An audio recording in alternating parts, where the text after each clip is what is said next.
Video kali ini kita akan membahas arti warna dari zona tanah.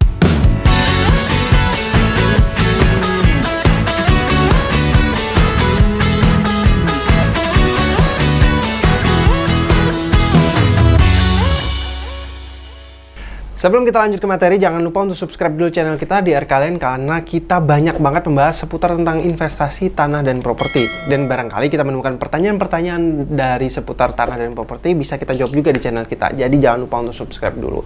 Serta jangan lupa untuk komen dan like video kali ini. Apabila kalian menemukan manfaat dari video kali ini, atau misalkan saya salah dalam penyampaiannya, silahkan disampaikan di kolom komentar. Oke?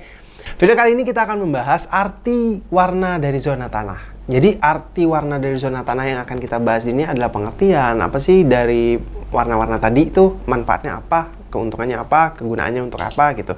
Nah, warna zona tanah sendiri itu banyak banget warnanya. Tapi yang akan kita bahas di video kali ini hanya 4 saja. Kenapa 4? Karena saya rasa 4 warna tersebut udah mencakup apa yang biasa kita temui di kehidupan sehari-hari. Atau misalkan bagi kita yang memang lagi hunting properti atau hunting tanah gitu kan. Semoga 4 warna ini teman-teman juga bisa menjadikan indikator penilaian dasar untuk memiliki tanah tersebut.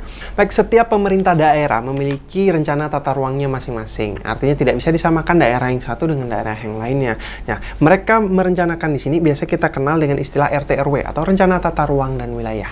Nah, dari rencana itulah dikeluarkan zonasi tersebut. Jadi misalkan dari daerah tersebut ada daerah permukiman, ada daerah misalkan pertanian, ada daerah jasa dan perdagangan, nah, ada juga daerah yang tidak boleh kita sentuh gitu. Ada misalkan daerah yang tidak boleh disentuh, misalkan rawan bencana atau misalkan sering terjadi apa di situ ya kan. Nah, jadi si daerah tersebut mengeluarkanlah rencana tata ruangnya sehingga masyarakat yang berada pada daerah tersebut mengikuti rencana tersebut.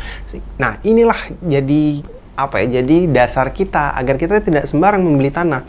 Jangan hanya perkara harga, misalkan harganya murah, ini murah nih, aku beli di sini aja. Tapi lihat dulu tata ruang daerah tersebut tuh diperuntukkan untuk apa sih sebenarnya tanah tadi gitu loh. Nah, kalau misalnya kita udah tahu dan kita misalkan rencana ingin membangun rumah, jangan sampai kita membangun rumah di daerah yang sangat berbahaya. Nah, maka dari itu kita harus tahu juga dari zona-zonanya.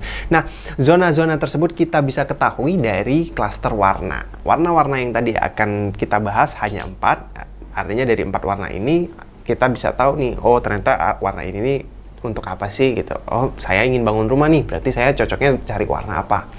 Yang pertama adalah warna hijau. Nah, warna hijau di sini adalah warna yang digunakan untuk menunjukkan vegetasi. Itu artinya adalah lahan hijau tersebut untuk hutan kita, untuk lahan pertanian kita, untuk tanaman kota kita, sehingga teman-teman tidak akan bisa mengeluarkan izin mendirikan bangunan di situ. Jadi kebanyakan orang menjual tanah itu dengan harga yang murah, nggak taunya ketika dia beli dia nggak bisa melakukan pembangunan. Nah, ini biasa terjadi di kasus penjualan tanah kafling. Banyak sekali saya temukan orang yang ternyata udah beli tanah kafling, nggak taunya dia nggak dapat sertifikatnya. Setelah usut punya usut, ternyata si developer tidak bisa melakukan pemecahan sertifikat terhadap bidang tersebut. Kenapa? Karena tanah tersebut termasuk ke dalam zonasi hijau atau zona hijau. Zona hijau di sini diperuntukkan untuk vegetasi atau hutan tadi. Nah, itu jadi bisa digunakan untuk pertanian atau misalkan hutan kota atau misalkan taman kota gitu. Nah, itu udah nggak bisa kita melakukan kegiatan yang berhubungan dengan permukiman. Artinya apa? Pemecahan sertifikat tadi dan mendirikan bangunan tadi. Nah, itu kenapa teman-teman jangan sampai tergiur dengan harga yang murah. Karena rata-rata sertifikat yang berada di zona hijau ini harganya di bawah pasaran. Nah, itu jadi teman-teman harus tahu dulu juga gitu, orang hijau ini kenapa sih gitu. Nah, yang selanjutnya adalah warna kuning. Nah, warna kuning di sini diidentifikasikan sebagai daerah permukiman. Artinya, disinilah tata ruang kota atau tata ruang daerah tersebut menunjukkan bahwa permukiman masyarakat itu berada di situ. Biasanya permukiman itu udah jauh dari tadi ya, misalkan rawan bencana, udah jauh dari areal perindustrian gitu, misalkan kayak pabrik. Siapa sih yang mau tinggal dekat pabrik gitu kan? Maka dari itu kita harus ikuti rencana tata ruang tadi. Nah, yang kuning tadi di sini adalah daerah untuk permukiman. Jadi kita bisa mendirikan bangunan di situ untuk mengeluarkan IMB ketika kita membeli tanah. Seberapapun luasnya itu udah sangat bisa untuk mengeluarkan IMB.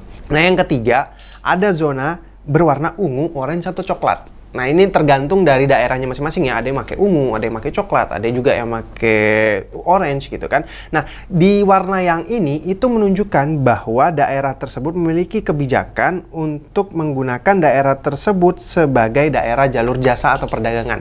Jadi biasanya daerah-daerah dengan warna tiga warna atau mungkin warna lain ya mungkin, tapi tiga itu sih. Dari tiga warna tersebut menunjukkan bahwa daerah tersebut adalah jasa dan perdagangan. Seperti apa contohnya? Seperti di pinggir jalan raya besar. Biasanya kan pinggir jalan raya kita lihat kan bahwa di situ didirikan bangunan-bangunan ruko, di mana bangunan ruko tersebut kan kita nggak bisa memunculkan IMB, sangat sulit sih, bisa, tapi sangat sulit. Biasa memang karena apa? Karena daerahnya itu udah mengatur daerah tersebut sebagai daerah perdagangan. Artinya orang yang memiliki daerah di situ juga bukan hak milik, tapi biasanya HGB, hak guna bangunan gitu loh. Nah, ini untuk zona orange, ungu, atau coklat. Nah, yang terakhir saya ingin bahas adalah zona merah. Zona merah ini dari warnanya saja kita udah tahu merah itu mengidentifikasikan bahaya. Artinya apa? Zona tanah yang terkena di zona merah, biasanya tanah tersebut itu rawan dengan bencana. Bencana apa? Mungkin bencana banjir, mungkin bencana longsor. Jadi jangan sampai ketika kita ditawari tanah dan kita nggak ngecek zonasi tersebut, nggak taunya kita beli di zona merah. Siapa sih yang mau tinggal di daerah berbahaya? Ya kan? Setiap hari kita tidur juga nggak nyenyak, terus kita juga was-was ya kan tinggal di sana gitu. Nah, saya rasa 4 warna tadi itu adalah kunci ketika teman-teman di sini ingin melakukan pembelian properti. Terus kemana sih saya harus ngecek warnanya tadi? Oke nih, saya mau beli. Terus gimana nih saya mau ngecek warnanya? Nah, teman-teman bisa cek langsung ke Badan Pertanahan Nasional atau ATR BPN. Langsung datang ke kantornya, dicek. Tolong saya mau beli nih.